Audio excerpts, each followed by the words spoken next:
Eke libanda ebetande na katikati wana tona libumu tona tolo na ye tona libumu wana yebise ke uisoki mokolo na kobeta mazena koboma mutu na tolo na ye tona libumu na ye mais totika koboma mutu te ezali kaka kolakisa biso ke oyo eloko eza mutu beta masasi.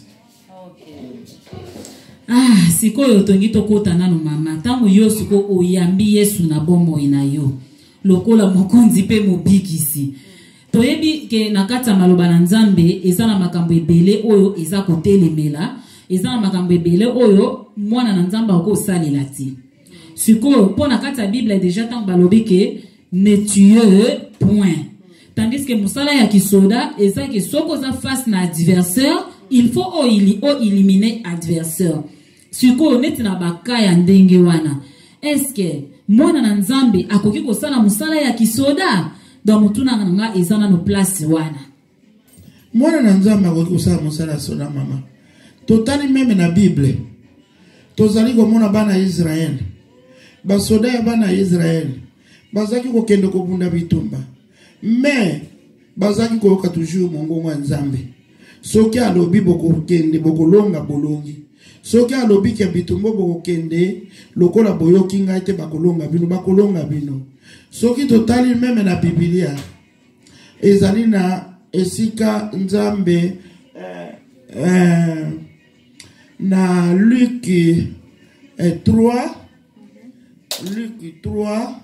verset 14 pona ngai esengeli obanda meme na verset 13 po omona makambo nini Nzambe alobaki na basoda. Parce que tomeka pe kozwa preuve à l'appui mama alobi na biso totala na Luc 3 verset 13 à 14.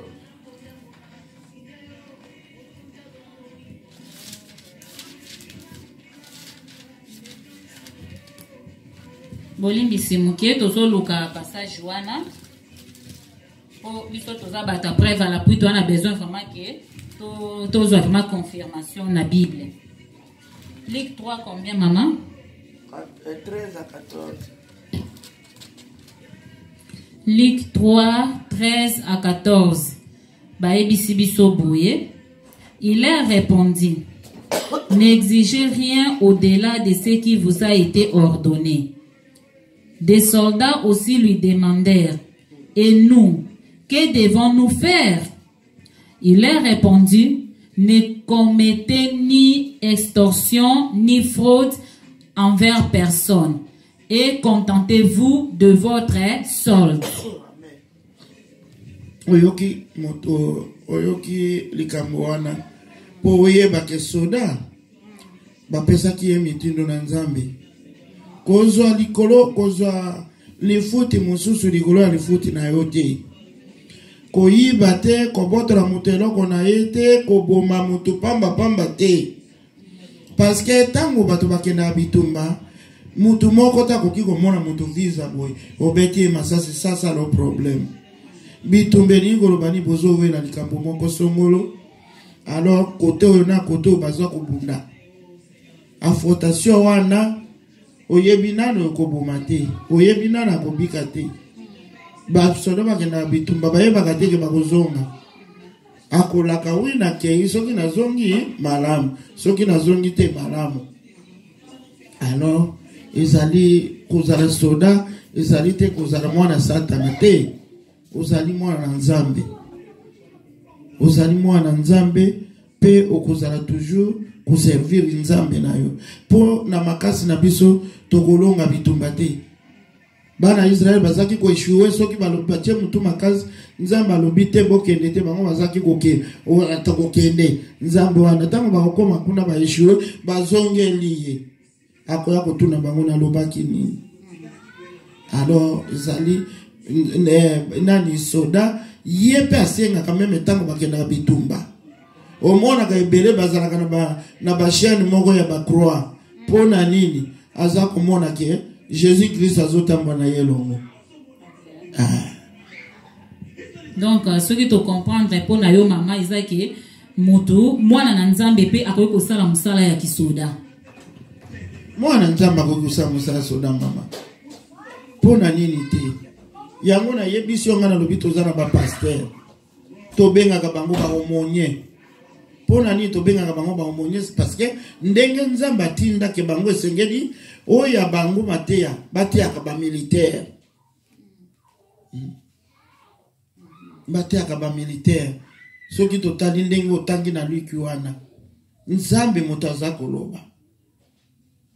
alobeli bato nyonso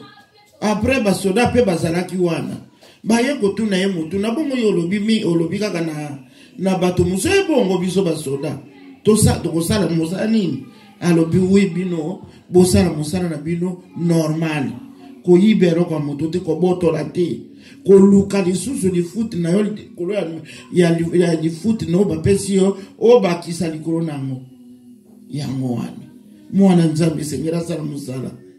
asala musala soda akosala na ye ezala bano tozobota lobi o azokende na ye na musala azokende na epa ya nzambe soki pe akoti musala soda asa yebi nzambe ako respecte koleka parce que ye abandi na discipline wana banda na ndako na bango po nzambe alingi mabe te musala soda pe elingaka mutu ya mabe te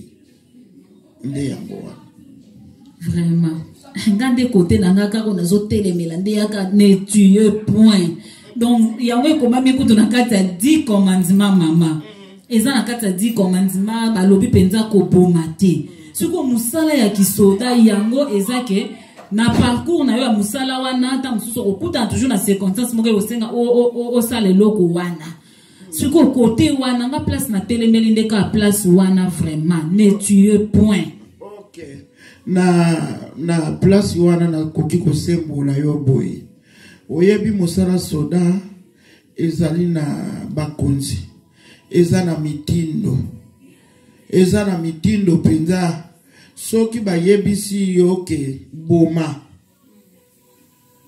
yo oke ko boma yo ngai nde natindi yo ke boma ye mena yebi ke lisumu wane ko utape epa na nga mutu natindi yo nde yango eza na mosala soda bakoki meme na mosala soda bazakolo bana biso boy balakisa biso meme tata na yo mama na yo leki na yo mwana na yo asali problème soki mokonzi abengi yo boma ye okozongisa monoko te au chargé au bomi. Donc exécution, il faut exécuter. Il faut autosa. So que autocité, mundu ki wane ko baluke beti e babomi yo. Siko soki na comprendre donc bino siko na mona ke no lisumu wana ezala ekwe epa na bino te ko elela nde bato batindi bino seno bino bona ozola mona angle wana. Ona ngai penza nazaki kozola mona angle wana peti lelo. Pona nini naza kozwa yango parce que nga naza na posa ya koboma mutu wana te pona na problème na ye te mais yo bengi ngai yo lobi ngai nde na peso mitindo po yo za mokonzi boma ye sikoyo nandima kokufa to na boma ye na sika wana nde problème ezali mais mamanga na omona lisumu eza nango kaka parce que mutu aza na pouvoir ya koboya ata batindi oke boma. Bien sûr que soko sala ngo ekozala nango yote mais wana ngana mona nzamba ko compter opeka na kati parce que yo tosi mutu osaleli yango tandis que ye na likolo nzamba lobike ko sala te mais soko mutu apeso mitindo osaleli côté wana penzeza ya problème mama elo côté mama na ngai na yebisio ke mosala sode uti na likolo po soki mosala sode zalaki te mbeto tangi wana te ozomona oyoki penzamba lobi na bango teke koboma na yo mutu te alobi très bien kozwa lifuti na likolo na ngote et puis konyokola mutu pamba te c'est que soki yo mutu ba condamné yo ezanga mutu na condamné yo te omoni bakonzi ya leta bauti epa wapi na epa ya nzambe. Alors tango bako décider likambo na yo ezanga mutu a décider te ngai na koya obe kondima ke sala alors soki osali te oza moto cité même na likolo oza botosi te. Soki totali malamu Saul akomaki ndenge nini? Nzambe alongwaki pane mpona nini likolo akozanga kotosa. Amen. Yango wana soki totali makambo meme ya soda tozoloba mama soko mivandisi kimia osengi meme cet esprit akolakisa ke makambo tu wana euti na likolo. Soki totali bana Israel tango bazokende kobunda bitumba Nzambe alobi koyiba te nde bozokende moto azwa eloko ya moto te. Metango na kati na bango moko na bango aluli ba chaînette ya or aluli mbongo ya bato ba kazaka ya bato akundi yango na tanti na ye bitumba esilaki te. Suka nango tango baye koranonse yango nde bitumba na ye bitumba na bango baye kobanda kolonga. Alors makambo ya kisoda mama biso na yo moyen to juger yango ke pona nini boy tomoni ke uti na likolo. Po soda asaki kotosa meme na likolo kosala boite bokende lelo Nzambe azoba lelo na pesi bino mboka tel na maboko na bino bokepe bobomi bato nyonso na banyama na banani bobomi tu bo récupérer mboka. Mais soki azaki koboya akoki jamais kotinda bato bakende boma te. Ayebi ke po moto alonga il faut babunda babomana. Alors ezali pasi pona ko juger soda eza pasi. Mais moto oyo azobomana nko azali directement bako condamner payer directement. Na mosala soda soki obomi moto nanko bako boma pe yo nanko ndenge obomi ye. Soko bomi moto na accident ke ndenge tozaki kokende koyekola masasi lisasi ye ebeti yo te na sali na kote wana bako juger na ndenge mosusu omoni yango wana. Sujet ezande vraiment likambo eza sujet moko likambo na moto kolukila ngona basala Nzambe tolukila ngona basala Nzambe penda bayana nokopesa biso précision likambo ponga isilanga na zotelemela ka ne tuer point siko kuna ifo ko boma donc musalo yo ezaka tuka basala Nzambe ifo ko okatela biso likambo yo bato basala boyebi ya makasi koleka donc tozana besoin ma éclaircissement ya makambo yo est-ce que mwana na Nzambe akoki ko sala musala ya kisoda siko mama na zongela ona na tuno na mutuna est-ce que siko nengo zaboyi okoma deja oyamba Yesu na bomo ina yo okoma ko salela Nzambe kolanda Nzambe kotosa maloba na Nzambe. Est-ce que lelo oyo okoki ko conseiller mwana na yo asala musala ya kisoda? Oui, na ko conseiller mwana ngai nazaraki na bana ngami bale nazana bango Benjamin na Versas Versas azaraki awa na Helsinki na musala soda oyo ya armée yeba ke bako armée na basala ka ya makasi banyoko makabana na ndembo mona kabango. Alors Versas moninga na yemo azaraki toujours na kobosa na makambo kobeta zoko kobeta te azobeta masasi toujours kaka libanda. Mais tango ngana yeko vandisa nga biyaka omoni munduki yango yo soko sali bo avaya kobeta il faut opimisa pema na yo si mokangi pema obeti